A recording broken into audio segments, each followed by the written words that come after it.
ফুটবলের দেশে ক্রিকেটের উত্থান, সেই উত্থানের অনেকটা তাক লাগিয়ে দিল ইতালি, যে ইতালি প্রথমবারের মতো বিশ্বকাপে অংশগ্রহণ করেছে। এবং এই বিশ্বকাপের দলে এমনও ক্রিকেটার আছে যে কিনা ইতালির দেশে এখন পর্যন্ত যায়নি। এই দল আজকে নেপালকে হারিয়ে দিল এবং কঠিন লেভেলে হারিয়ে দিল। নেপাল গত ম্যাচে ইংল্যান্ডের বিপক্ষে প্রায় জিতে নিচ্ছে, 180-র উপর রান তাড়া করে মাত্র 4 রানে হেরেছিল নেপাল। সেই নেপাল কিন্তু জিতে নিচ্ছিল ইংল্যান্ডের কাছে। সেই নেপাল কি হলো, আজকে একদম 10 উইকেটে হারিয়ে গেল।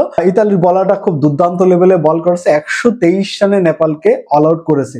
কেউ ভাবেইনি যে নেপাল এইভাবে 123 রানে অল আউট হবে।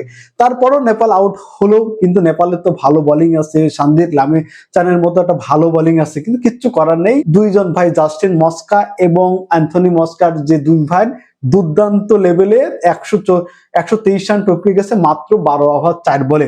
দুই ভাইয়ের মধ্যে জাস্টিন মস্কা করেছে 44 বলে 60 রান এবং অ্যান্থনি মস্কা করেছে 32 বলে 62 রান।